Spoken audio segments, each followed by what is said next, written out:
আপনার শর্তে আমি রাজি আছি। আপনি কাল অফিস থেকে আসার পর আমাকে আর এই বাড়িতে পাবেন না। আপনি আসার আগেই আমি চলে যাব। নিহার চলে যাওয়ার কথা শুনে জয়ের মনে যেন আনন্দে লাড্ডু ফুটতে লাগলো। এই তো সুযোগ, এই কেউ ছোট লোকটাকে বিদায় করার। জয় যেন কিছুতেই এই সুযোগটা হাতছাড়া করতে চায় না। নিহা ওর জীবন থেকে চলে যাবে কথাটা ভাবতেই যেন খুশিতে আকাশ ছুঁয়ে যাচ্ছে, কিন্তু খুশিটা চেপে গিয়ে গম্ভীর কণ্ঠে বলল, শুধু চলে গেলেই তো হবে না, আমার ডিভোর্স চাই। তোর কি বিশ্বাস আছে যে চলে গিয়ে আবার ফিরে আসবি না? তাই আগে ডিভোর্স দিবি, দেন চলে যাবি, অ্যান্ড দেন আমি ড্যাডের অফিসে জয়েন হব। আফটার অল ডিল বলে কথা, একটা সাইন না হলে অন্যটা সাইন কি করে হবে?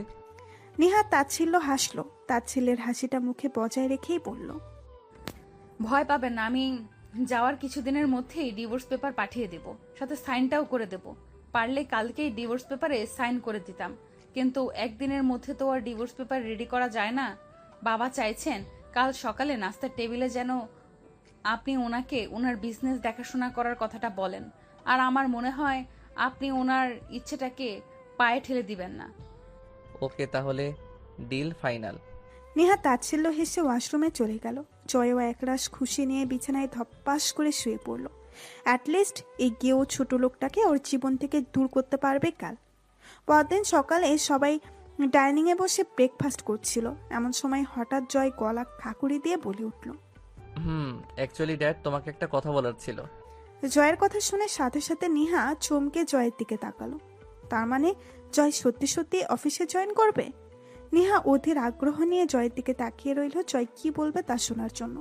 রায়হান সাহেবও ছেলের কথা শুনে ছেলের দিকে তাকালেন। তবে শায়লা বেগম এবং জেসির কোনো হেলদোল হলো না। ওরা আগের মতোই নিচের দিকে তাকিয়ে মনোযোগ দিয়ে খাচ্ছে। বল বাবা, কি বলবি? বাবার সম্মতি পেয়ে জয় একটু নড়ে চড়ে বসে শান্ত গলায় বলল, ড্যাড, বলছিলাম কি, তোমার তো বয়স হয়েছে, এখন এই বয়সে এসে তোমার বিজনেস দেখাশোনা করাটা একটু টাফ হয়ে যাচ্ছে না? তোমার এখন বিশ্রাম নেওয়া উচিত। আর তাই আমি সিদ্ধান্ত নিয়েছি, এখন থেকে আমি তোমার বিজনেসটা দেখাশোনা করব। জয়ের কথাগুলো শুনে রায়হান সাহেব আর নিহা খুশি হলেও শাইলা বেগম আর জেসি দুজনেই যেন আকাশ থেকে পড়ল। জয়ের কথা শুনে মা মেয়ে দুজনেই যেন নিজের কানকেই বিশ্বাস করতে পারছে না। ওরা ঠিক শুনছে তো, নাকি ঘুমের ঘোরে কোনো স্বপ্ন দেখছে? শায়লা বেগম নিজের অদম্য কৌতূহলটা দমিয়ে রাখতে না পেরে বলেই ফেললেন, জয়, কি বলছিস বাবা তুই এসব? তোর কি মাথা টাকা গেছে? তুই বিজনেস দেখাশোনা করবি মানে তোর এখনো কি বিজনেস সামলানোর বয়স হয়েছে? এখন লাইফটাকে এনজয় করার সময়, আর তুই কি না বিজনেস দেখাশোনা করতে চাইছিস? বাবা, তোর জ্বর টর আসেনি তো আবার? শায়লা বেগমের কথা শুনে মুহূর্তেই রায়হান সাহেবের রাগ উঠে গেল। উনি রেগে কিছু বলতে যাবে তার আগেই জয় হাসি মুখে বলে উঠল, আরে মম, আমার জ্বর টর কিছুই আসেনি, আমি যা বলছি একদম ভেবেই বলছি। অ্যাকচুয়ালি কাল যদি নিহা না বুঝাতো আমায়, তাহলে হয়তো আমি কখনো বুঝতেই পারতাম না এসব। থ্যাঙ্কস নিহা, আমাকে বুঝিয়ে বলার জন্য। নিহার দিকে তাকিয়ে চোখ টিপ মেরে কথাগুলো বলল জয়। নিহা কোনো রিয়াকশন দেখালো না, কারণ সে জানে জয় এসব বাবাকে খুশি করার জন্যই বলছে। আর তাই জয়ের কথা শুনে নিহা খুশি হওয়ার পরিবর্তে তাচ্ছিল্য হাসলো। কত সুন্দর অভিনয় করতে পারে এই মানুষটি। ওকে একটা সত্য ধরিয়ে দিয়ে বাবার সামনে কত সুন্দর প্রশংসা করার নাটক করছে।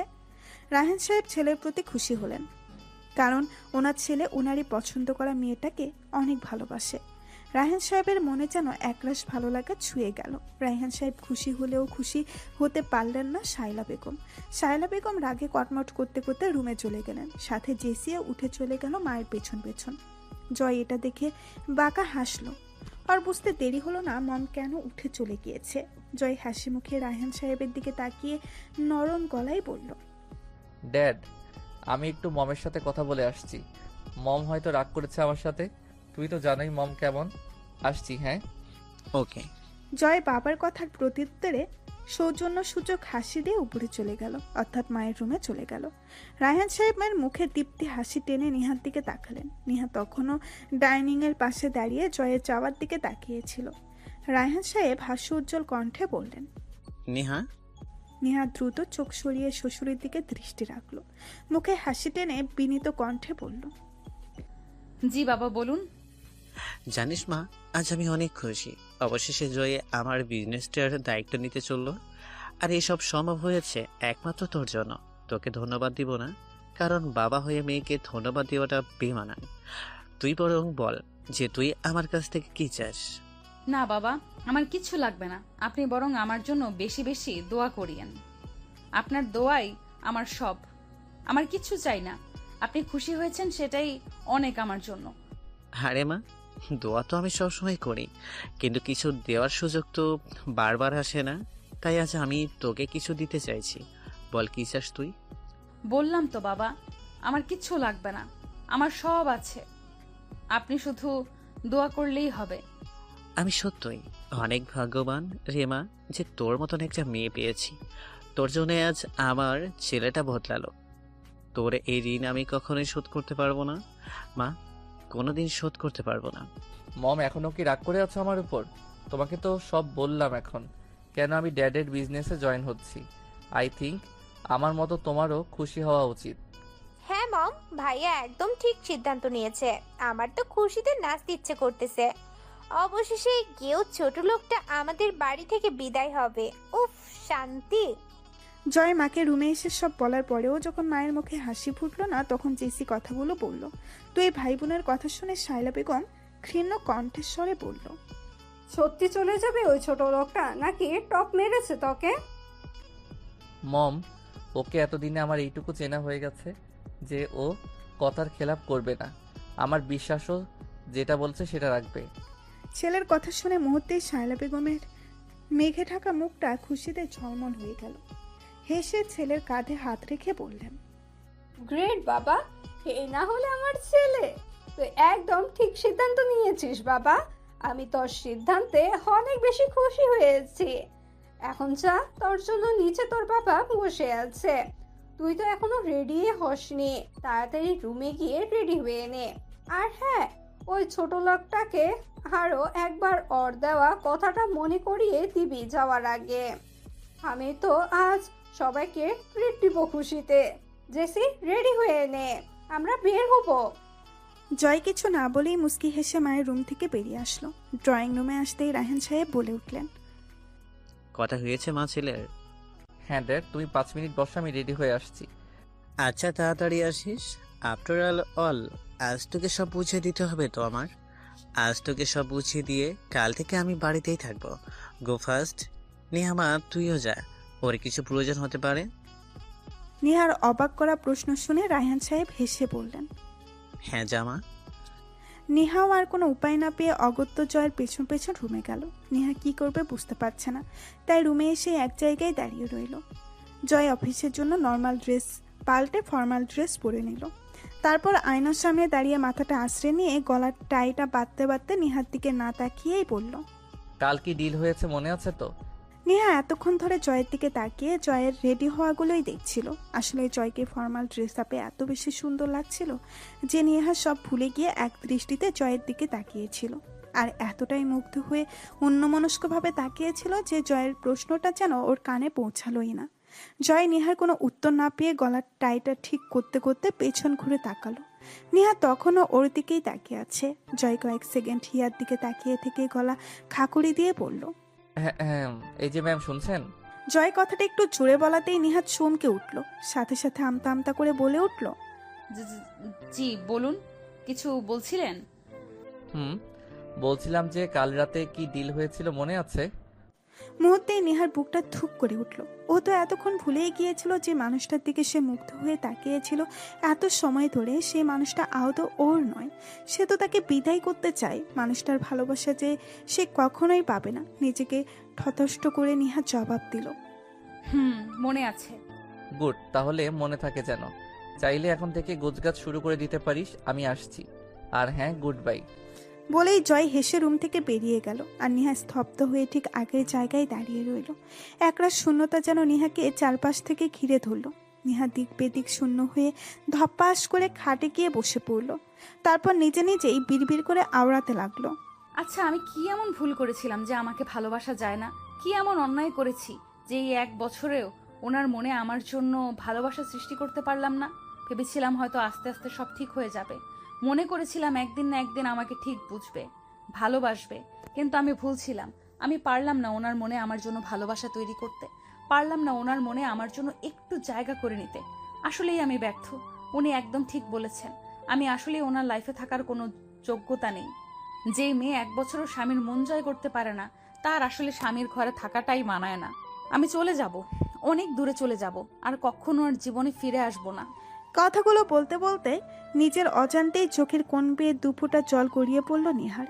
তবে সন্তপনে সে তা মুছেও নিল, আর সে কাঁদবে না। এই চোখের পানিগুলো সে আর বের হতে দিবে না। নিহা নিজেকে সামলে নিয়ে আস্তে আস্তে একটা একটা করে কাপড় গুছানোতে মনোযোগ দিল। এখনই সব গুছিয়ে নেওয়া উচিত, কারণ দুপুরের পরপরই বের হতে হবে, নয়তো ট্রেন মিস হয়ে যাবে। অন্যদিকে রায়হান সাহেব ছেলেকে অফিসে এনে সবার সাথে পরিচয় করিয়ে দিতে লাগলো। এই বলে যে এখন থেকে জয় অফিসের নতুন এমডি, তাই রায়হান সাহেবের কথাই সবাই জয়কে স্যার বলে সম্বোধন করতে লাগলো। যদিও জয়কে সবাই আগে থেকেই চিনে, কিন্তু অফিসে তেমন আসতো না বলে সবাই স্যার বলে সম্বোধন করতো না, জাস্ট সালাম বিনিময় করেই চলে যেত। আজ প্রথমবারের মতো জয় অফিসে জয়েন করতে এসেছে দেখে রায়হান সাহেব ছেলেকে অফিসে এনে হাসি মুখে সবার সাথে পরিচয় করিয়ে দিতে লাগলেন। এই বলে যে এখন থেকে জয়ই অফিসের নতুন এমডি, তাই রায়হান সাহেবের কথাই সবাই জয়কে স্যার বলে সম্বোধন করতে লাগলো। যদিও জয়কে সবাই আগে থেকেই চেনে, কিন্তু অফিসে তেমন আসতো না বলে স্যার বলে কেউ সম্বোধন করতো না, জাস্ট সালাম বিনিময় করেই চলে যেত। কিন্তু আজ থেকে যেহেতু সেই এই অফিসেরই বস, তাই সবাই স্যার বলেই সালাম বিনিময় করে পরিচয় পর্ব সারতে লাগলো। সবার সাথে পরিচয় পর্ব শেষ হলেই রায়হান সাহেব ছেলেকে নিয়ে কেবিনে গেলেন। তারপর নিজের চেয়ারটার পেছনে গিয়ে দাঁড়িয়ে চেয়ারের হাতলের উপরে 2 হাত রেখে হেসে বললেন, আই বাবা, বসে এখানে। এতদিন এটা আমার আসন ছিল, আজ তোকে এই আসনে তুই বসবি। এখন থেকে এই চেয়ারটা তোর। অবশ্যই আজ তোকে বেশি সময় থাকতে হবে না এইখানে, কারণ আজ প্রথম দিন এসেছিস। আর তাই আজ জাস্ট সব বুঝে নিবি। দিনকাল থেকে পার্সোনালি অফিসে বসবি। কি হলো, এখনো দাঁড়িয়ে আছিস কেন? আই বস। জয় বাবার কথা মতো চেয়ারে গিয়ে বসলো। রায়হান সাহেব এবার টেবিলের উপরে পাশে জয়ের মুখোমুখি চেয়ারে এসে বসলেন। তারপর ছেলের দিকে তাকিয়ে হাস্য উজ্জ্বল কণ্ঠে বললেন, তো এখন কেমন লাগছে? জয় গায়ের কোটটা ঠিক করতে করতে বলল, ভালো ড্যাড, অন্যরকম একটা ফিলিংস হচ্ছে, যেটা আগে কখনো হয়নি। Honestly speaking, I am feeling good. যাক, ভালোই হলো। তাহলে জানিস আজ আমি কত খুশি তোর উপর। আমি জানতাম তুই একদিন না একদিন বুঝবি, আর আজ সেই দিনটা অবশেষে আসলো। আমি খুব খুশি, আজ খুব খুশি। জয় অবাক হয়ে ওর বাবার দিকে তাকিয়ে রইল। আসলে সে অবাক হয়েছে নাকি মুগ্ধ হয়েছে বাবার আচরণে, সেটাই বুঝতে পারছে না। তবে আজ কেন যেন বাবার মুখে তৃপ্তির যে হাসিটা দেখছে জয়, সেটা সে আজীবন দেখতে চায়। আর এই হাসিটা সম্ভব হয়েছে একমাত্র নিহার জন্য। নিহা না বুঝালে কখনো বুঝতোই না সে। তবে বেশি সময় ভাবলো না সে, সব ভাবনা একপাশে রেখে বাবাকে আশ্বস্ত করে বলল, ড্যাড, আজ থেকে তুমি একদম টেনশন মুক্ত। তোমাকে এইসব বিজনেস ডিল, ক্লায়েন্ট এসব নিয়ে আর টেনশন করতে হবে না। আজ থেকে আমার উপর ছেড়ে দাও সব। ট্রাস্ট মি, তোমাকে আমি নিরাশ করব না। আমাকে যে বিশ্বাস করে নিজের একটু একটু করে গড়ে তোলা বিজনেসটা হাতে তুলে দিয়েছো, আমি সেটার মূল্য রাখবো। I promise dad. রায়হান সাহেব আবারও তৃপ্তি ভরা প্রশস্ত একটা হাসি টেনে নিলেন মুখে। তারপর বাবা ছেলে মিলে বিজনেস সংক্রান্ত কথা বলল ব্যাপক সময় ধরে। রায়হান সাহেব অফিসে সবকিছু বুঝিয়ে দিতে আর জয় সবকিছু বুঝে নিতে নিতে প্রায় 2টা বেজে গেল। জয় বাবা, তোর এখন ছুটি, এখন তুই যেতে পারিস। আজ আর অফিসে আসতে হবে না, কাল থেকে একেবারে আসিস। আজ শুধু তোকে সবকিছু বুঝিয়ে দেওয়ার জন্যই আনলাম, নয়তো কাল থেকেই জয়েন হতে বলতাম। বাবার মুখে এমন একটা কথা শুনে জয় অবাক কণ্ঠে বলল, ড্যাড, তোমাদের অফিসে কি দুপুর 2টা বাজে ছুটি দেওয়া হয়?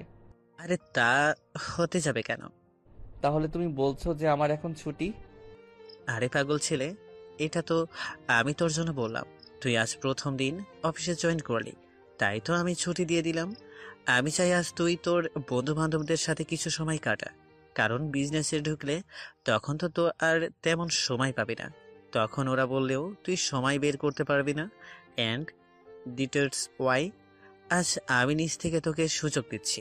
তোর বন্ধু বান্ধবদের সাথে কিছুটা সময় এনজয় কর, গিয়ে এদিকটা আমি সামলে নিব। জয় যেন খুশিতে গদগদ হয়ে গেল। খুশিটা মুখে ফুটিয়ে রেখেই বলল। সত্যি ড্যাড?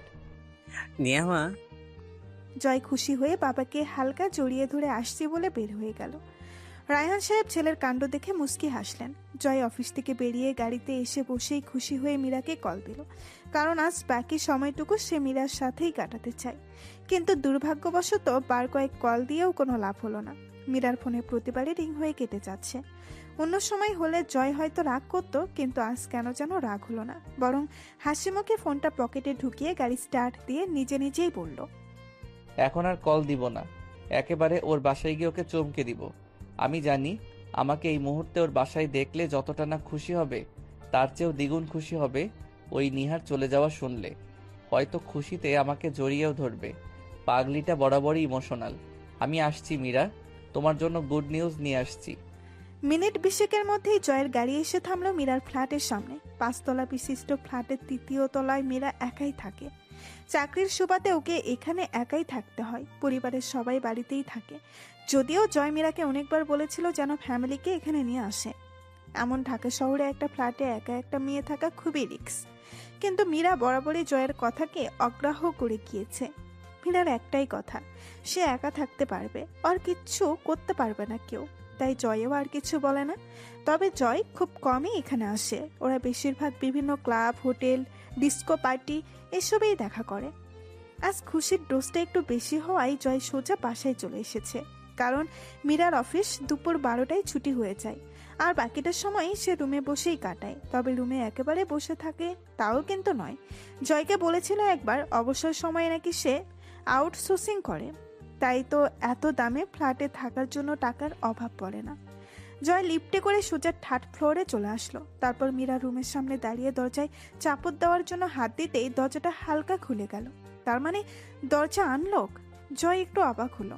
মীরা দরজা নক না করে ভেতরে বসে আছে। এই মেয়েটাও না? আচ্ছা, ওর কি ডর ভয় নেই? এমন একা একটা ফ্ল্যাটে দরজা খোলা রাখার মানে হয়? দরজাটা লক করতেও কি মনে থাকে না? যত সব। আজ ওকে এই বিষয়ে সাবধান করতেই হবে, নয়তো না জানি কখন কি অঘটন ঘটে যায়। আজ এর একটা বিহিত করতেই হবে। কথাগুলো নিচে নিচে বলে জয় যেই না দরজাটা সরিয়ে ভেতরে ঢুকলো, তখনই কিছু আপত্তিকর কথা আর হাসির আওয়াজ শুনে জয়ের পা চোরা সেখানেই থেমে গেল। শিহাব, তুমি কিন্তু দিন দিন ভারী অসভ্য হয়ে যাচ্ছ। এতটা ডেসপারেট হও কেন বলো তো? প্রতিদিন 3 ঘন্টা করে সময় দেওয়ার পরেও কি তোমার মন ভরে না? ও জান, তুমি বোঝো না কেন বলো তো? তোমাকে কাছে পেলে যে আর ছাড়তে ইচ্ছে করে না। তোমাকে কি করে বোঝায় যে তোমাকে 3 ঘন্টা সময়ের জন্য কাছে পেয়ে আবার পোষায় না? মীরার সাথে একটা ছেলের কণ্ঠ শোনা যাচ্ছে। জয়ের বুঝতে দেরি হলো না, কথাগুলো বেডরুম থেকেই আসছে। মুহূর্তেই যেন রাগে জয়ের চোখ মুখ রক্তবর্ণ ধারণ করলো। এক মুহূর্তেও দাঁড়িয়ে না থেকে গত পায়ে এগিয়ে গিয়ে মীরার বেডরুমের দরজাটা ধাক্কা দিয়ে খুলে ফেললো। দরজা খুলে সামনে তাকাতেই জয় যেন 440 ভোল্টের শক খেলো। মীরাকে সে এই অবস্থায় দেখবে সেটা কখনো কল্পনাও করেনি। মীরা কিনা ওকে ধোকা দিল। জয় নিজের চোখকে বেশিক্ষণ সেদিকে ধরে রাখতে পারল না। দ্রুত চোখটা নিচের দিকে নামিয়ে নিল। নিচের দিকে তাকিয়ে ঝাঝালো কণ্ঠে বলল, বাহ, আজকাল তাহলে আউটসোর্সিং এর নামে রুম ডেটও হয়? হঠাৎ করে আওয়াজ কানে আসতেই মীরা আর শিহাব দুজনেই চমকে দরজার দিকে তাকালো। আর জয়কে দেখতে পেয়ে দুজনেই যেন অবাকের চরম পর্যায়ে পৌঁছে গেল। জয় নিচের দিকে তাকিয়ে আছে। মীরার মুখ থেকে অস্ফুট স্বরে বের হলো, জয়। জয় এই মুহূর্তে এখানে আসবে সেটা মীরা বা শিহাব কেউ যেন কল্পনাও করেনি। জয়কে দেখে দ্রুত দুজনে অপ্রস্তুত হয়ে সেই অপ্রীতিকর অবস্থা থেকে উঠে নিজেদের সামলাতে ব্যস্ত হয়ে পড়ল। আর মিনিটের মধ্যে দুজন নিজেকে আবৃত করে নিল। মীরা গুটি গুটি পায়ে জয়ের সামনে গিয়ে দাঁড়িয়ে আমতা আমতা করে বলল, জয়, তুমি এই সময় এখানে? কেন, ডিস্টার্ব করলাম নাকি? আসলে কি বলো তো, ভুলটা আমার নয়, ভুলটা তোমাদেরই। এমন প্রাইভেট টাইম স্পেন্ড করার সময় দরজাটা অ্যাটলিস্ট বন্ধ রাখতে পারতে। আমি তাহলে আর এসব দেখতাম না। জয়, আসলে সব নিজের কানেই শুনলাম, আর কিছু বলার দরকার নেই। আমার ভাবতেই ঘৃণা হচ্ছে যে আমি তোর মতো একটা মেয়েকে ভালোবেসেছিলাম। ছি মীরা, ছি। তুই এতটা লেম মাইন্ডের আমার আগে জানা ছিল না। আমি যদি আগে জানতাম তুই এমন নিচু স্বভাবের, তাহলে তোকে ভালোবাসা তো দূর, তোর সাথে কখনো কথাই বলতাম না। তোর মতো মেয়েরা তো কারো ভালোবাসা পাওয়ার যোগ্যতাই রাখিস না। সাথে সাথে মীরা তাচ্ছিল্য হেসে উঠল। তাচ্ছিল্য হেসে বলল, আরে তুই আমাকে কি ভালোবাসবি? আমি তো তোকে ভালোবাসি না।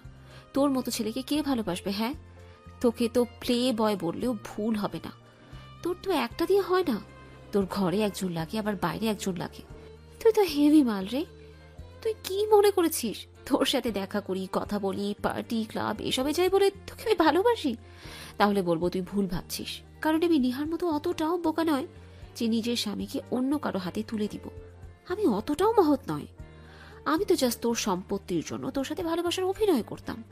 ভেবেছিলাম তোকে কোনো রকম বিয়েটা করে তোর সব সম্পত্তি নিজের নামে করে নিব, কিন্তু তুই তো আমাকে বিয়েও করবি না, আর তোর সম্পত্তিও আমি আর এই জন্মে পাবো না। তাই ভাবলাম তোর জন্য আর অপেক্ষা না করে নিজের লাইফটা এবার সেটেল করে নেই। তুই কি মনে করেছিস? হ্যাঁ, তুই বিয়ে করে বউ নিয়ে রাত কাটাবি আর আমি তোর অপেক্ষায় সন্ন্যাসী হয়ে বসে থাকবো? আহা, সেটা মোটেও না। তুই যেমন বিয়ে করে নিজের সুখটা খুঁজে নিয়েছিস, তেমন আমিও আমার সুখটা খুঁজে নিলাম। হিসাব বরাবর। তোর জন্য শুধু শুধু। বাকি কথা আর শেষ করতে পারল না মীরা। তার আগেই জয় সজোরে একটা থাপ্পড় বসিয়ে দিল মীরার গালে। জয়ের শক্ত হাতে চড় খেয়ে মীরা গালে হাত দিয়ে হাঁ হয়ে তাকিয়ে রইল জয়ের দিকে। ওর যেন বিশ্বাসই হচ্ছে না জয় ওকে থাপ্পড় দিয়েছে। ব্যাস, অনেক হয়েছে তোর লেকচার শোনা। আর না, তুই কি ভেবেছিস তুই বলবি আর আমি কাপুরুষের মতো চুপচাপ শুনে চলে যাব? তা তো হবে না। এতক্ষণ তুই বলেছিস, এখন আমি বলবো। আরে তুই কাকে প্লে বয় বলছিস? হ্যাঁ, যে তোকে পাগলের মতো ভালোবাসতো তাকে, নাকি যে তোর পথ চেয়ে এখনো বিয়ে হওয়ার 1 বছর পরেও নিজের স্ত্রীকে ছুঁয়ে পর্যন্ত দেখেনি তাকে? তোর জন্য, শুধু তোর জন্য আমি আজ পর্যন্ত নেহাকে নিজের স্ত্রী হিসেবে মেনে নেইনি। শুধু তোকে ভালোবাসি বলে আমি ওকে স্ত্রীর অধিকার দেইনি যে আমি এক ঘরে থেকেও নিজের স্ত্রীকে স্পর্শ করে দেখিনি আজ পর্যন্ত। তুই তাকে প্লে বয় বলছিস? আরে আমি তো তোর জন্য সব ছেড়ে দিতে রাজি ছিলাম, আর তুই কিনা আমাকেই প্লে বয় বানিয়ে দিলি। বাহ বাবা বাহ, তুই তো পারিসও বটে। তোদের মতো মেয়েরা আসলে সব করতে পারে। তুই নিজেই তো আস্ত একটা প্লে গার্ল, তাই আমাকেও তোর মতো ধরে নিয়েছিলি। বাট আফসোস, তুই খুব বড় ভুল করলি। তবে একটা জিনিস ভালোই হয়েছে, আর সেটা হলো তোকে আমি চিনতে পেরেছি। তোদের মতো মেয়েদেরকে আসলে শুধু বিছানা পর্যন্তই নেওয়া যায়, ভালোবাসা টাসা এসব তোদের জন্য না। তোরা তো পুরুষদের টাকা আর শরীরই চিনিস, তোদের কাছে তো ভালোবাসার কোনো মূল্য নেই। তুই বলেছিলি না আমার সম্পত্তির জন্য আমার সাথে ভালোবাসার অভিনয় করেছিলি, তা তোকে আর করতে হবে না, কারণ আজ থেকে না আমি তোকে চিনি আর না তুই আমাকে চিনবি। আসছি, গুড বাই। কথাগুলো বলে জয় আর 1 সেকেন্ডও সেখানে দাঁড়ালো না। দ্রুত পায়ে মীরার বাসা থেকে বেরিয়ে গেল। আর মীরা সেখানেই থা হয়ে দাঁড়িয়ে রইল। আসলে কিছু সময়ের মধ্যে ওর সাথে কি হয়ে গেছে সেটা বুঝতে পারছে না সে। সবকিছু মাথায় আসতেই ধপ করে বিছানায় বসে পড়ল মীরা। রাগের বশে জয়কে সব বলে দিয়ে খুব বড় যে ভুল করেছে সেটা মীরা বুঝতে পারছে। জয়কে এভাবে সব বলে দেওয়া উচিত হয়নি। মীরাকে ধপ করে বসে পড়তে দেখে শিহাব চিন্তিত কণ্ঠে বলল, মীরা, ঠিক আছো তুমি? আমার সব শেষ হয়ে গেছে শিহাব, সব শেষ হয়ে গেছে। মানে? মানে হলো আমি রাগের বশে আমার খারাপ উদ্দেশ্যের কথা জয়কে বলে দিয়ে অনেক বড় ভুল করেছি। আমি নিশ্চিত জয় আমাকে জেলের ভাত না খাইয়ে ছাড়বে না। তাহলে এখন কি করতে চাও? কাটা উপড়ে ফেলো। মানে তুমি যা বলছো ভেবে বলছো তো? আমি একদম ভেবে চিন্তে বলছি। গো ফাস্ট, চলো আমিও যাব তোমার সাথে। এইভাবে দিনের বেলায় নাইটি পরে বের হবে তুমি? লোকে কি বলবে? গাড়ি তো এনেছো নিশ্চয়ই? হ্যাঁ, এনেছি। তাহলে বেশি বক বক না করে তাড়াতাড়ি চলো, নয়তো পাখি ফুরুত করে উড়ে যাবে। বলে দুজনেই দ্রুত বাসা থেকে বেরিয়ে পড়ল। মামা, আর কতক্ষণ লাগবে ট্রেন ছাড়তে? প্রায় আধা ঘন্টা ধরে সিটে বসে আছি। 3:30টায় ছাড়বে বলে 4টা বাজতেছে, এখনো তো ছাড়ার নামগন্ধও নেই। ট্রেনে জানালার পাশে একটা সিটে বসে বিরক্ত হয়ে কথাগুলো বলল নিহা। পাশে একজন বয়স্ক মহিলা বসেছেন। বয়স হবে হয়তো 50-এর ঊর্ধ্বে। ট্রেনের টিকিট কালেক্টর যখন বয়স্ক মহিলাটির থেকে টিকিট কালেক্ট করতে আসলো, তখন এই কালেক্টরকে কথাগুলো বলল নিহা। নিহার আসলেই খুব বিরক্ত লাগছে। 4টা বাজতেছে আর এখনো ট্রেন ছাড়ছে না। এত দেরিতে ট্রেন ছাড়লে সে বাড়িতে যেতে যেতে তো রাত 10টা বাজবে। আসলে ট্রেনের এই একটা সমস্যা, আগে যদি টিকিট না কেটে রাখা হয় তাহলে বোঝা যাবে কত ধানে কত চাল। কালেক্টর কিছু না বলেই চলে গেল। হয়তো উনি নিজেও জানেন না ট্রেন কখন ছাড়বে। নেহা বিরক্ত নিয়ে সিটে হেলান দিয়ে চোখ বন্ধ করে নিল। আর তখনই হঠাৎ করে নেহার পার্সে থাকা মোবাইল ফোনটি হনহনিয়ে বেঁচে উঠল। এই সময় কল আসবে নেহা সেটা আশা করেনি। আর তার চেয়েও বড় কথা হলো, ও যে কখন ভুল করে মোবাইলটা পার্সে নিয়েছে সেটাও জানে না। মনে থাকলে হয়তো ফোনটা কখনোই নিত না। নেহা সোজা হয়ে বসে পার্স থেকে মোবাইলটা বের করতে করতে বিরক্ত হয়ে বলল, এই সময় আবার কে কল করেছে? কেন যে ভুল করে মোবাইলটা আনতে গেলাম? নেহা এসব বিড়বিড় করতে করতে মোবাইলটা চোখের সামনে এনে ধরলো। আর সাথে সাথে হাতটা অটোমেটিক মুখে চলে গেল, কারণ কলটা আর কারো নয়, রায়হান সাহেবের। এ কি, এ সময় বাবার ফোন? বাবা আবার কল দিচ্ছে কেন? কি করব এখন? কল কি রিসিভ করব নাকি করব না? কল রিসিভ না করলে তো আবার বাবা কষ্ট পাবে।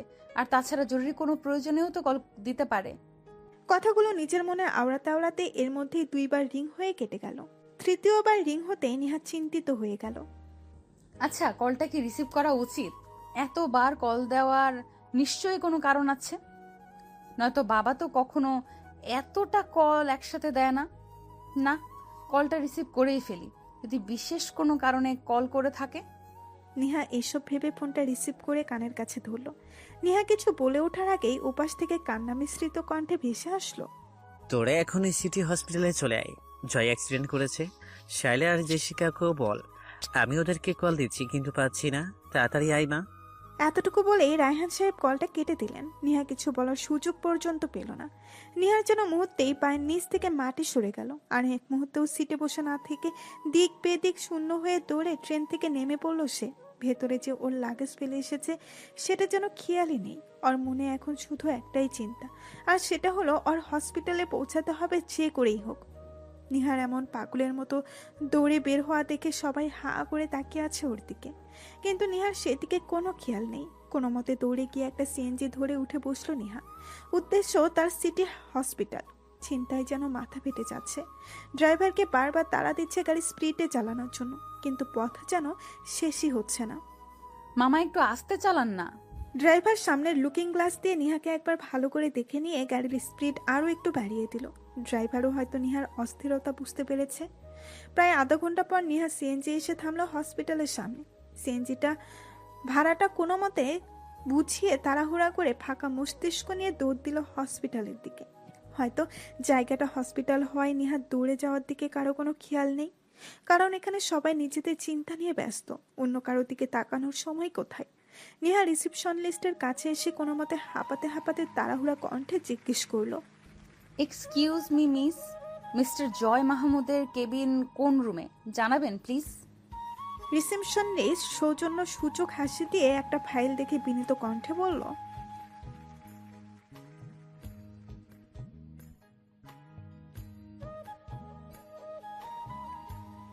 নিহা আর 1 মিনিটও সময় ব্যয় না করে দৌড় দিল সেদিকে। ইমার্জেন্সি রুমের সামনে চিন্তিত মুখ নিয়ে গলির এপাশ থেকে ওপাশে পায়চারি করছে রায়হান সাহেব। ওনার মুখ দেখেই বোঝা যাচ্ছে উনি কতটা টেনশনে আছেন। আর টেনশন হবে নাই বা কেন? ওনার একমাত্র সন্তান আজ মৃত্যুর সাথে লড়াই করছে। টেনশন তো হওয়ারই কথা। রায়হান সাহেবের পুরো মস্তিষ্ক যেন ফাঁকা হয়ে আছে। বাবা! হঠাৎ পরিচিত কণ্ঠ শুনে রায়হান সাহেব চমকে তাকালেন। নিহা এসেছে। রায়হান সাহেবের চোখে আপনা আপনি জল এসে গেল। ধরা গলায় বললেন, আসছিস মা? হ্যাঁ বাবা। বাবা, এসব কি করে হলো ওনার? রায়হান সাহেব ভেজা গলায় বললেন। নিহা এবার দৌড়ে দরজার কাছে গেল। দরজার থাই গ্লাস ভেদ করে জয়কে স্পষ্ট দেখা যাচ্ছে। বেডে শুয়ে থাকা নিস্তেজ মানুষটিকে দেখে নিহার ভেতরটা কেঁপে উঠল। সাদা ধপধপে বেডশিট বিছানো, বেডে সারা শরীরে ব্যান্ডেজ নিয়ে নিথর হয়ে শুয়ে আছে জয়। দেখেই বোঝা যাচ্ছে সেন্স নেই। পাশে দাঁড়িয়ে একজন ডক্টর স্যালাইনের ভেতরে একটা সিরিজ পুশ করছে, সম্ভবত মেডিসিন প্রবেশ করাচ্ছে। আর তার পাশে আরো কয়েকজন ডাক্তার দাঁড়িয়ে আছে। নিহার পুরো দুনিয়া যেন থমকে গেল। যত যাই হোক, এই মানুষটা তো ওর স্বামী। নিহার চোখ থেকে দুপোটা জল গড়িয়ে পড়লো নিজের অজান্তেই।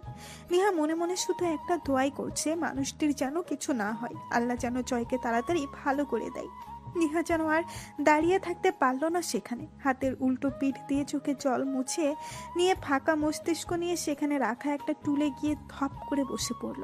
মন মস্তিষ্ক জুড়ে শুধু একটা কথাই ঘুরপাক খাচ্ছে, আর সেটা হলো জয়ের কিছু হয়ে গেলে ওর কি হবে। হ্যাঁ, এটা ঠিক যে জয় ওকে ভালোবাসে না, এমনকি ওকে স্ত্রী হিসাবেও মানে না, কিন্তু তারও সে তো ওর স্বামী। মানুষটা না থাকলে তো ওর সব কিছু উল্টাপাল্টা হয়ে যাবে, কারণ আমাদের সমাজে বিবাহিত মেয়েদের মূল্য তখনই থাকে যখন ওর স্বামী থাকে, আর যখন স্বামী নামক মানুষটির অনুপস্থিতি ঘটে তাহলে মেয়েটার আর কোনো মূল্যই থাকে না। স্বামী নামক মানুষটি ওকে ভালোবাসলো কি বাসলো না, স্ত্রী হিসাবে মানলো কি মানলো না, সেদিকে কারো কোনো ভ্রুক্ষেপ থাকে না, শুধু স্বামীটা বেঁচে আছে কিনা সেটাই দেখে। নিহা যখন ভাবনার অতুল সাগরে ডুবন্ত, তখনই চেঁচামেচির আওয়াজ নিহার ধ্যান ভাঙে। ভাবনার সুতো ছিঁড়ে তাকিয়ে দেখে শাশুড়ি আর ননদ এসেছে। শায়লা বেগম তো রীতিমতো পুরো হসপিটাল মাথায় তুলে ফেলেছে। ডক্টর ডক্টর, আমার ছেলেকে এতক্ষণ ধরে ইমার্জেন্সি রুমে রেখেছেন কেন? আপনারা কি ট্রিটমেন্ট করছেন যে একটা সামান্য অ্যাক্সিডেন্ট হওয়া রোগীকে এখনো ইমার্জেন্সি রুম থেকে বের করে নর্মাল বেডে দিতে পারছে না? আপনারা কি ঘাস কাটছেন? আমি বলে দিচ্ছি, আমার ছেলের যদি ঠিক না হয় তাহলে পুরো হসপিটালকে আমি হেল করে দিব। সবকটা ডাক্তারকে আমি জেলের ভাত খাইয়ে ছাড়বো। নিহা আস্তে আস্তে উঠে দাঁড়ালো। শায়লা বেগমকে কিছু বলার সাহস নেই ওর, তাই সেখানেই দাঁড়িয়ে আছে। রায়হান সাহেব স্ত্রীর চেঁচামেচিতে আতঙ্কিত হয়ে স্ত্রীকে ধমক দিয়ে বলে উঠলেন, জয়কে হসপিটালে নিয়ে এসেছে, এর থেকে বেশি কিছু জানি না আমি। শায়লা, কি করছোটা কি? এমন চিল্লানোর মানে কি? গত 2 ঘন্টা ধরে কোনো খবরও ছিল না তোমাদের মা মেয়ের, আর এখন আসছো দরদ দেখাতে? পুরো হসপিটালের মাথায় তুলছো কেন? আসছে এতক্ষণে আর দেখাতে দেখাতে। তুমি তো মারামের কলঙ্ক।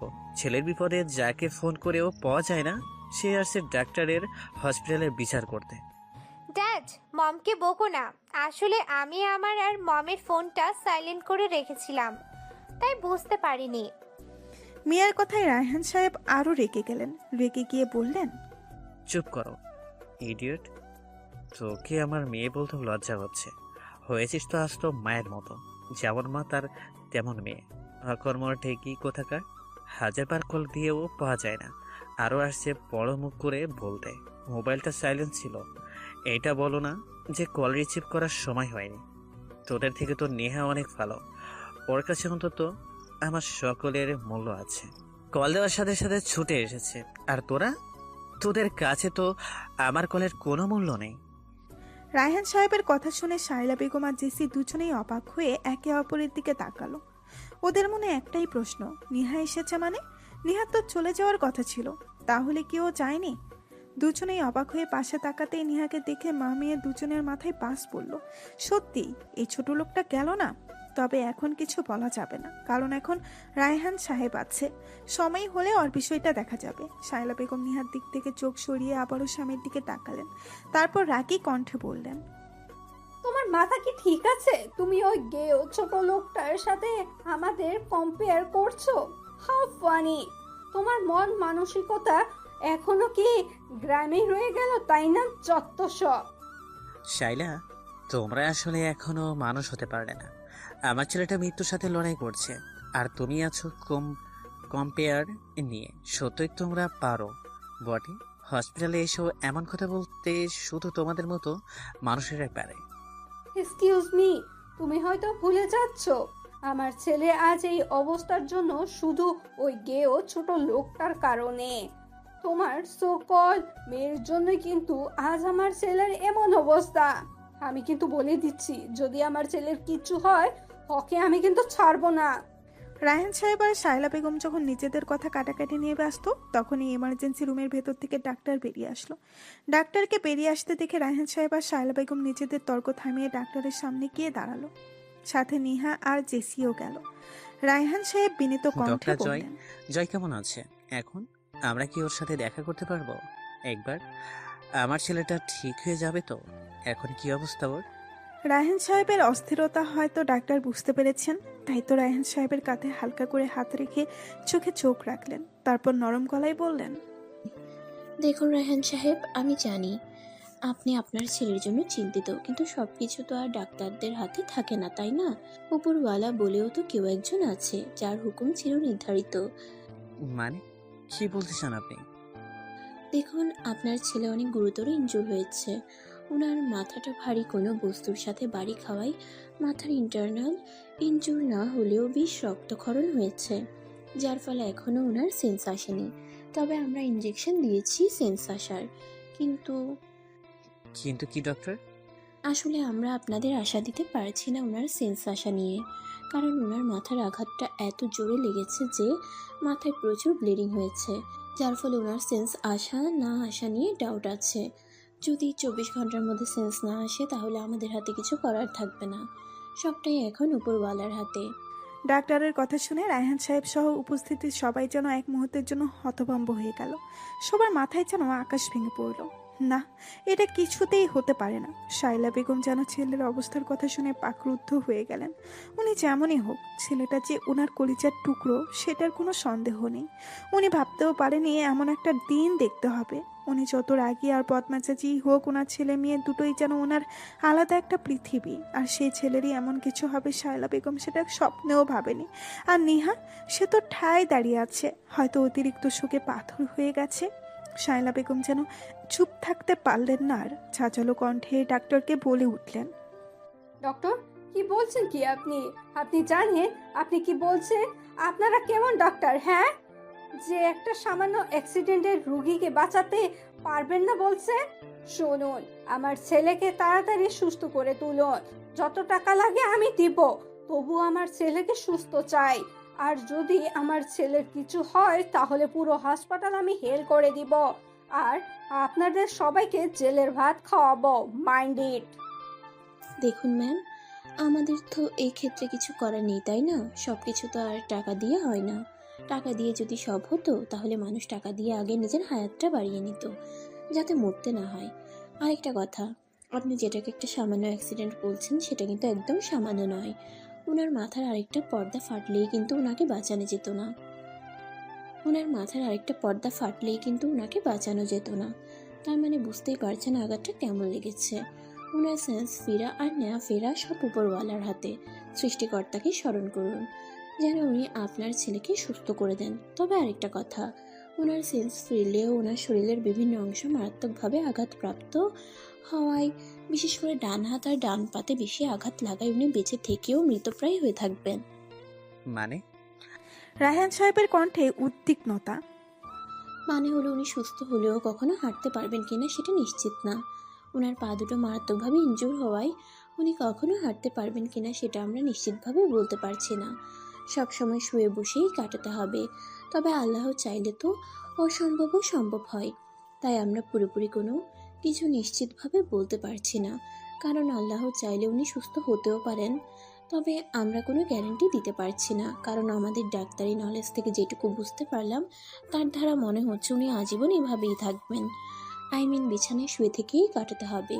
তবে আবারও বলছি, উপরওয়ালা চাইলে কিন্তু সবকিছু সম্ভব। এখন আপাতত সেন্স আসার জন্য দোয়া করুন। আমি আসছি। আচ্ছা, আমরা কি ওর সাথে একবার দেখা করতে পারবো? ডাক্তার যেতে গিয়েও থেমে গেল রায়হান সাহেবের প্রশ্নে।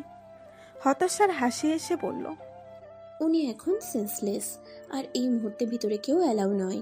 আপনারা ওনার সেন্স ফিরে আসার পর ওনার সাথে দেখা করতে পারবেন, কারণ এখন ওনাকে অবজারভেশনে রাখা হয়েছে আর সেখানে কেউ প্রবেশ করার পারমিশন নেই। সো ধৈর্য ধরুন। বলেই ডক্টর সেখান থেকে চলে গেলেন। আর রায়হান সাহেব সহ বাকি সবাই স্তব্ধ হয়ে দাঁড়িয়ে রইল। সবাই যেন বিশ্বাসই হচ্ছে না আজকের এই দিনটা দেখতে হবে। সবার বুকের ভেতর অজানা একটা ভয় এসে ভিড় জমিয়েছে। জয়ের কিছু হবে না তো? জয়ের সেন্স ফিরে আসবে তো? শায়লা বেগম তো রীতিমতো নেহাকে যা নয় তাই বলতে লাগলো। ওনার একটাই কথা যে নেহার জন্য আজ জয়ের এই অবস্থা। ও যদি জয়কে অফিসে যেতে না বলতো, আর জয় যদি আজ অফিস না যেত, তাহলে এমন একটা ঘটনা কখনোই ঘটতো না। নেহাও কিছু না বলে পাথরের মতো নীরবে সব শুনে গেছে। কারণ ওরও মনে হচ্ছে ওর কারণেই আজ জয়ের অ্যাক্সিডেন্ট হয়েছে। জয়ের অ্যাক্সিডেন্টের পেছনে কোথাও না কোথাও নিজেদেরকেই দায়ী মনে করছে নিহা। তবে নিহা চুপ করে শায়লা বেগমের কথাগুলো শুনলেও রায়হান সাহেবের কিন্তু চুপ করে থাকলেন না। স্ত্রীকে শক্ত কণ্ঠে জবাব দিয়েছেন, কারণ এতে তো নিহার কোনো দোষ নেই। যা হয়েছে সবই ভাগ্যে ছিল বলেই হয়েছে, এতে নিহাকে কথা শোনানোর কোনো মানে হয় না। 2 দিন পর আজ জয়কে রিলিজ দেওয়া হবে, যার কারণে রায়হান সাহেব 2 পা এক করতে পারছে না সেই সকাল থেকেই। হ্যাঁ, জয়ের সেন্স ফিরেছে। সেদিন ডাক্তার জয়ের সেন্স ফেরা নিয়ে গ্যারান্টি দিতে না পারলেও ভাগ্যক্রমে 24 ঘন্টার মধ্যে জয়ের সেন্স ফিরে আসে। তবে জয়ের সেন্স ফেরার পরেও জয় ইনজুর হওয়ায় ডাক্তার জয়কে হসপিটালেই ভর্তি রাখতে চায়, কারণ এই অবস্থায় জয়কে বাড়ি নিয়ে যাওয়া মানে যে বিপদ ডেকে আনা। কেননা জয়কে এখন বাড়ি নিয়ে গেলে জয় ভালো হওয়ার পরিবর্তে আরও খারাপ হয়ে যাবে। আর সবচেয়ে বড় কথা হলো জয়ের প্রপার ট্রিটমেন্ট আর প্রপার কেয়ার দরকার, যেটা হসপিটালে রেখেই করা সম্ভব। তবে এমন নয় যে হসপিটালে রাখলেই জয় সুস্থ হয়ে যাবে, বরং ডাক্তাররা চেয়েছে জয়কে আর কয়েকদিন রেখে আর একটু ট্রিটমেন্ট করে তারপর রিলিজ দিতে। তবে ডক্টর বলে দিয়েছে জয় উঠে বসার মতো সুস্থ হওয়ার চান্স একদমই নেই। তারপরেও যদি এই মিরাক্কেলটা হয় তাহলে সে পুরোটাই উপরওয়ালার হাতে।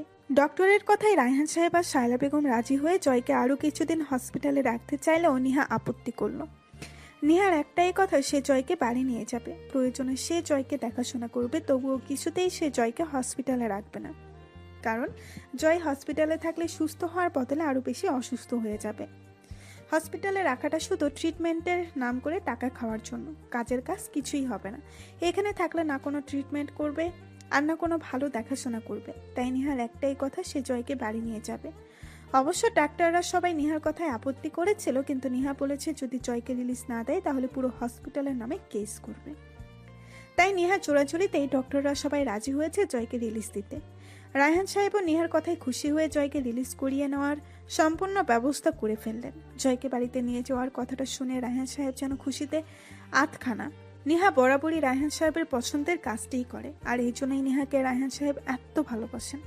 তবে শায়লা বেগম এক্ষেত্রে একটু নারাজ হলেন, কারণ ওনার ধারণা নিহা জয়কে বাড়িতে নিয়ে গিয়ে দেখাশোনা করার পরিবর্তে উল্টো ওর থেকে এতদিনকার সব প্রতিশোধ তুলবে। তাই শায়লা বেগম চেয়েছেন জয়কে বাড়িতে না নিয়ে বরং হসপিটালেই ভর্তি রাখা হোক। এজন্য স্বামীকেও অনেক বলেছে যেন নিহার কথায় কান না দেয় আর জয়কেও রিলিজ না করায়, কিন্তু রায়হান সাহেব নিজের সিদ্ধান্তে অটল। উনি সকাল থেকে ছুটাছুটি করে জয়কে রিলিজ করানোর সমস্ত ফর্মালিটিস পূরণ করে ফেললেন। বিকাল 4টার দিকে জয়কে রিলিজ দেওয়া হলো। শায়লা বেগম রাগ করে দুপুরেই বাড়িতে চলে গেছে, আর আসেনি। তাই রায়হান সাহেব আর নিহা মিলে জয়কে বাড়িতে নিয়ে যাওয়ার সম্পূর্ণ ব্যবস্থা করেছে। নিহাদের বাসায় পৌঁছাতে পৌঁছাতে সন্ধ্যা 7টা বেজে গেল। শ্বশুর আর বৌমা মিলে কোনো মতে জয়কে হুইল চেয়ারে সহ গাড়ি থেকে নামালো। এসে দরজায় দাঁড়িয়ে কলিং বেল চাপতেই ঋতু দৌড়ে এসে দরজা খুলে দিল। দরজা খুলে নিহাকে দেখতে পেয়ে ঋতুর মুখে যেন রাজ্যের খুশি এসে ভর করলো, কারণ নিহা গত 2 দিন ধরে বাসায় একবারও আসেনি। তাই ঋতু মনে করেছিল নিহা সত্যি সত্যি বাড়িতে চলে গেছে। আর ঋতু এটাও মনে করেছিল যে জয়ের অ্যাক্সিডেন্টের ব্যাপারে নিহা কিছু জানে না। তবে এখন জয়ের পেছনে হুইল চেয়ার ধরে দাঁড়িয়ে থাকা নিহাকে দেখে যেন ঋতু খুব বেশি খুশি হলো। এককাল হেসে বলল, ভাবি আইসো তুমি, আমার যে কি খুশি লাগতাছে। ঋতুর কাণ্ড দেখে নিহা মুস্কি হাসলো, হেসে বলল, বাইরে দাঁড় করিয়ে রেখে কথা বলবে, ভেতরে ঢুকতে দিবে না? আরে না না, তা কেন হবে, এসো ভেতরে এসো। ছোট সাহেব, আপনি এখন কেমন আছেন? জয় মুস্কি হেসে ধমকের স্বরে বলল। ঋতু, তোকে না কতবার বলেছি আমাকে ছোট সাহেব নয় ভাইয়া কিংবা ভাইজান বলে ডাকবি। ঋতু বিনীত কণ্ঠে বলল, আইসা ঠিক আছে ভাইজান।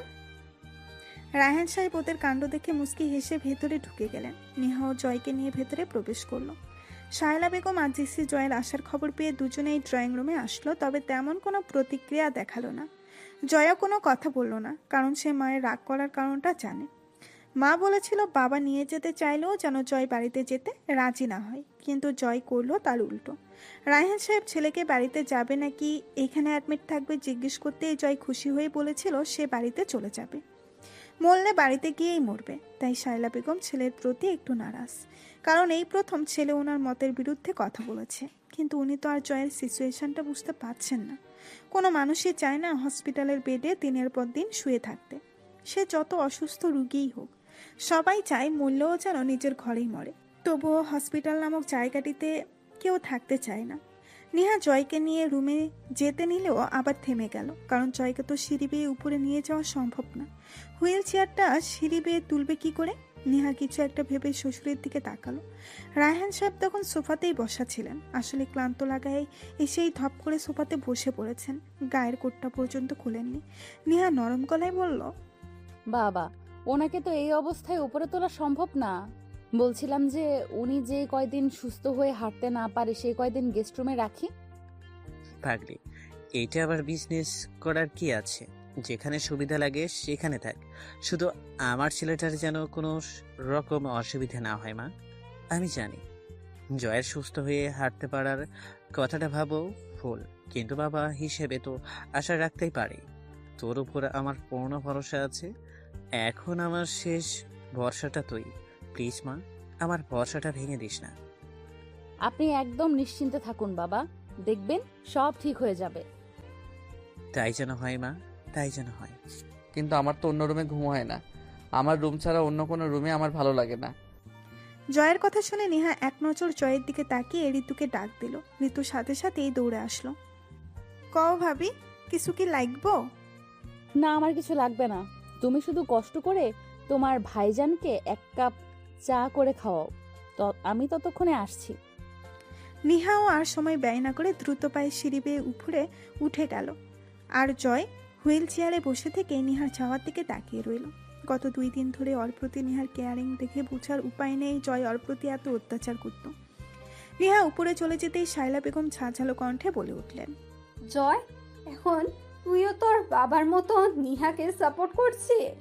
তোর কাছে আমার কথার কোনো দাম নেই, তাই না? আমি বারণ করার সত্ত্বেও তুই আমার কথা শুনলি না, ডেই করে চলে আসলি। হসপিটালাইজ থাকলে কি খুব বেশি ক্ষতি হতো? মম, এখানে সাপোর্ট করার কথা আসছে কেন? তুমি আমাকে ভুল বুঝছো। আমার হসপিটালে থাকতে ভালো লাগছিল না বলেই চলে এসেছি, কারো কথাই নয়। হসপিটালে থাকলে আমি সুস্থ হওয়ার বদলে আরো অসুস্থ হয়ে যাব বেশি। তার চেয়ে বরং তোমাদের চোখের সামনে থাকলে তোমাদের হলেও তো দেখতে পারবো।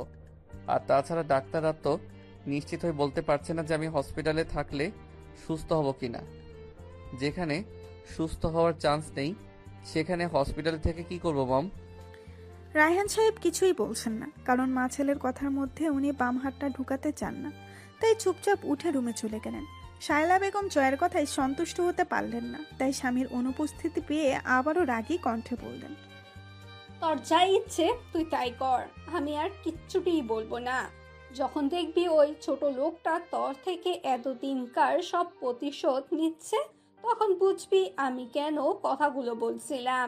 তোর ড্যাড না হয় ওর প্রতি তোর করা আচরণের কথা জানেন না বলে এত কিছু ভাবেনি, কিন্তু তুই তো জানিস তুই ওর সাথে কি কি করেছিস।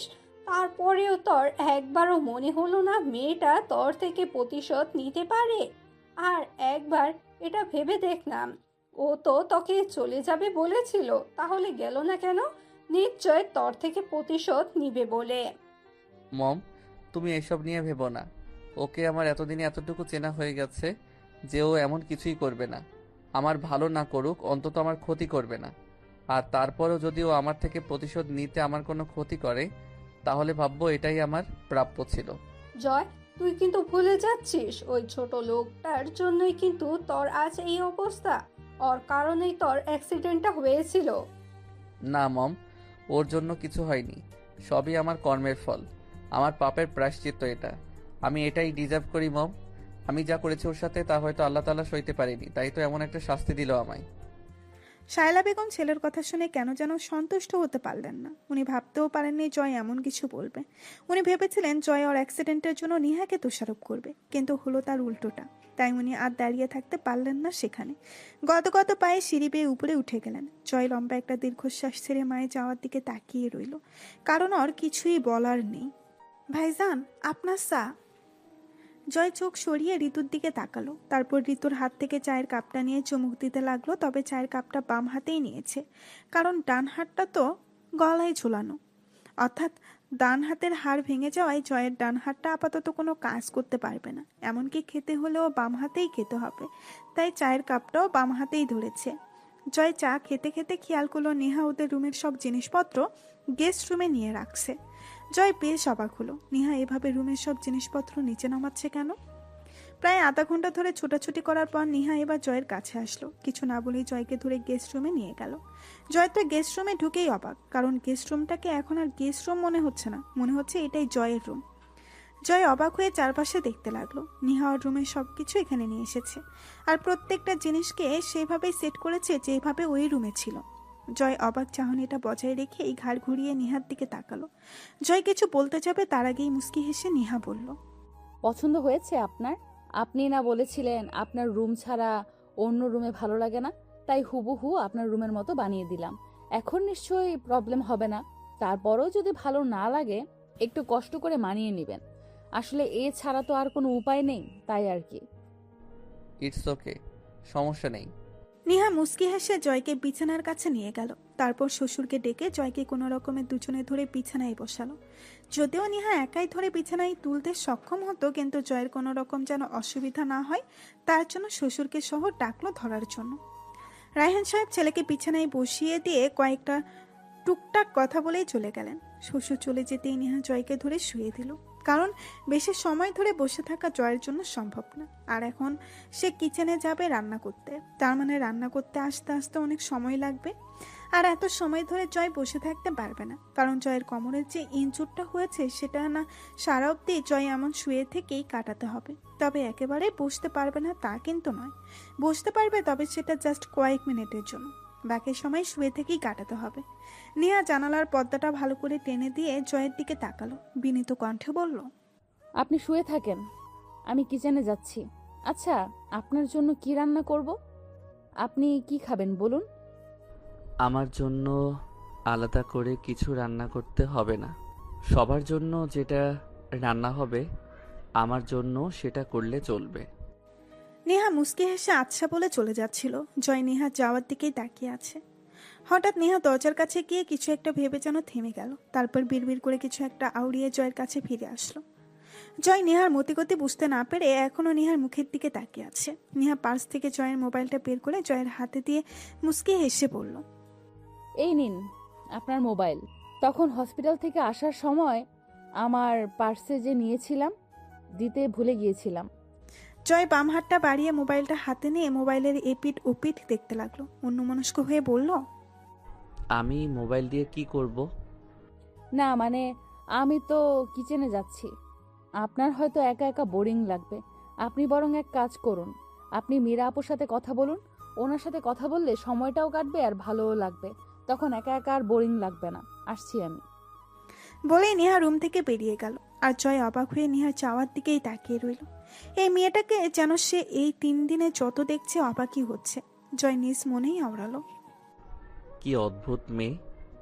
ওকে, আমি দিনের পর দিন এত অত্যাচার করলাম, এত মারধর করলাম, কখনো একটা ভালো করে কথা পর্যন্ত যার সাথে বললাম না, আজ সেই কিনা আমার সামান্য একা থাকাটা নিয়েও ভাবছে। নিজের হাতে আমাকে অন্য কোনো মেয়ের সাথে কথা বলার জন্য মোবাইল দিয়ে যাচ্ছে। হ্যাঁ, কার সাথে কথা বলবো? মীরার সাথে, যে কিনা আমাকে অ্যাক্সিডেন্ট করে মেরে ফেলতে চেয়েছিল। হ্যাঁ, মীরাই জয়কে অ্যাক্সিডেন্টটা করিয়েছিল, আর সেটা জয় দেখেও গিয়েছিল। মুহূর্তে জয়ের অ্যাক্সিডেন্ট হওয়ার সময়কারটা ঘটনাটা চোখের সামনে ভেসে উঠল। জয়ের গাড়িকে যখন বিপরীতমুখী গাড়িটা প্রচণ্ড জোরে ধাক্কা দিচ্ছিল, তখন সাথে সাথে জয় স্টিয়ারিংয়ে বাড়ি খেয়ে রক্তাক্ত হয়ে যায়। তবে মীরা এতটুকুও থেমে থাকেনি। যখন দেখলো জয় স্টিয়ারিংয়ে বাড়ি খেয়ে নাজেহাল প্রায়, তখনই মীরা গাড়িটিকে পেছনে নিয়ে গিয়ে আবারও জোরে চালিয়ে এনে জয়ের গাড়িকে ধাক্কা দেয়। এবারের ধাক্কাটা বেশ জোরেই ছিল, যার ফলে জয়ের মাথাটা জানালার কাছে সাথে গিয়ে লাগে। সাথে সাথে কাঁচ ভেঙে কয়েক টুকরো কাঁচ জয়ের মাথায় ঢুকে যায়। জয়ের যেন পুরো দুনিয়া অন্ধকার হয়ে এলো। তবে তখনও জয়ের সেন্স ছিল। জয় যখন 2 হাতে মাথা চেপে ধরে নিভু নিভু চোখে চারপাশে তাকাচ্ছিল, তখনই ঝাপসা চোখে মীরাকে আর শিহাবকে সামনে দেখলো। দুজনের মুখেই হাসি। সেন্সলেস হয়ে চোখ বন্ধ করে নেওয়ার আগেকার মীরার একটা কথা জয়ের এখনো চোখে ভাসছে। মীরা হেসে হেসে বলছে, গুড বাই মিস্টার জয় মাহমুদ। আসলে কি বলো তো, আমি জানি তুমি আমার হাতে ধোকা খেয়ে গুটিয়ে বসে থাকবে না, নিশ্চয়ই আমাকে জেলে দিতে চাইবে। আর তাই আমি আর বসে থাকতে পারলাম না, ছুটে চলে আসলাম তোমাকে উপরে পাঠানোর জন্য। তোমার জন্য আমার বড্ড আফসোস হচ্ছে, কারণ তুমি দ্বিতীয়বার চোখ খুলে আর এত সুন্দর পৃথিবীটা দেখতে পারবে না। ওপারে গিয়ে ভালো থেকো, আর পারলে আমাকে ক্ষমা করে দিও, কারণ তোমার থেকে তো আর কম টাকা খাইনি। Good bye. বলেই মীরা অট্র হাসি দিয়ে জয়ের মাথার চুলগুলো মুঠো করে ধরে আবারও গাড়ির স্টিয়ারিং এর সাথে বাড়ি খাওয়ালো। সাথে সাথে জয়ের মাথা থেকে গড় করে রক্ত পড়তে লাগলো, আর মুহূর্তেই জয় সেন্সলেস হয়ে সেখানেই মাথাটা লুটিয়ে রাখলো। দৃশ্যটা চোখের সামনে ভেসে উঠতেই জয়ের পুরো গা গুলিয়ে উঠল। ও কিনা এমন একজন মানুষকে ভালোবেসেছে যে ওকে কখনোই ভালোবাসেনি, আর যে মেয়েটাকে সে প্রতিনিয়ত অবহেলা করে আসছে, আজ সেই কিনা ওর হসপিটালে থাকতে অসুবিধা হবে বলে ওকে সুস্থ করার প্রতিশ্রুতি দিয়ে বাড়িতে নিয়ে এসেছে। সুস্থ না হোক, অন্তত এটা তো ওর জন্য ভালো হলো যে সে বাড়িতে সবার সাথে থাকতে পারবে। হসপিটালে থাকলে তো সুস্থ হওয়ার বদলে আরও অসুস্থ হয়ে যেত। রাত 10:10 প্রতিদিনের মতো আজকেও রায়হান সাহেব সহ বাড়ির সবাই রাতের খাবার খেয়ে ডাইনিংয়েই বসেছে। তবে প্রতিদিন নিহা সবার খাবার সার্ভ করলেও আজ নিহাকে সার্ভ করতে বাধা দিল রায়হান সাহেব। উনি কড়াভাবে বলে দিয়েছেন নিহা যেন এখানে খাবার সার্ভ করে সময় অপচয় না করে, ও যেন জয়ের জন্য খাবার নিয়ে যায় রুমে। নিহা চেয়েও আর শ্বশুরের কথা অমান্য করতে পারল না। অগাত্য কোনো কথা না বলে একটা প্লেট জয়ের জন্য খাবার নিয়ে রুমে গেল। অন্যদিন হলে হয়তো শায়লা বেগম রাগে ফুসফুস করতেন, কিন্তু আজ ছেলের কথা ভেবে শায়লা বেগমও কোনো রাগ পোষণ করলেন না, চুপচাপ খেতে লাগলেন। নিহা রুমে এসে দেখলো জয় উপাস ফিরে শুয়ে আছে। এ কি, উনি আবার ঘুমিয়ে পড়লেন না তো? মেডিসিন না খেয়ে ঘুমালে তো সুস্থ হবেন না তাড়াতাড়ি। কথাগুলো মনে মনে ভেবে নিহা খাটের দিকে এগিয়ে গেল। খাবারের প্লেটটা সেন্টার টেবিলের উপরে রেখে আস্তে করে জয়কে ডাক দিল। শুনছেন, আপনি কি ঘুমিয়ে পড়েছেন?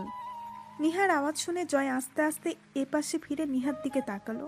নিহা মুস্কি হেসে বলল, ও, আপনি তো জেগে আছেন, আমি মনে করেছিলাম আপনি ঘুমিয়ে পড়েছেন। 10টা বেজে গেছে, খাবার খেয়ে ওষুধ খেতে হবে তো। কিন্তু আমি শুয়ে থেকে খাবো কিভাবে? আর তাছাড়া ডান হাতেও খেতে পারবো না, কিভাবে খাবো? আপনার যদি কোনো আপত্তি না থাকে তাহলে আমি খাইয়ে দিই। না মানে, না খেয়ে থাকলে তো ওষুধ খেতে পারবেন না, আর ওষুধ না খেলে তাড়াতাড়ি সুস্থ হবেন কি করে? ডক্টর কি বলেছে শোনেননি? টাইমলি ওষুধ খেতে হবে। একলা উঠে বসতে পারবো না, একটু সাহায্য করলে উঠতে পারতাম আর কি।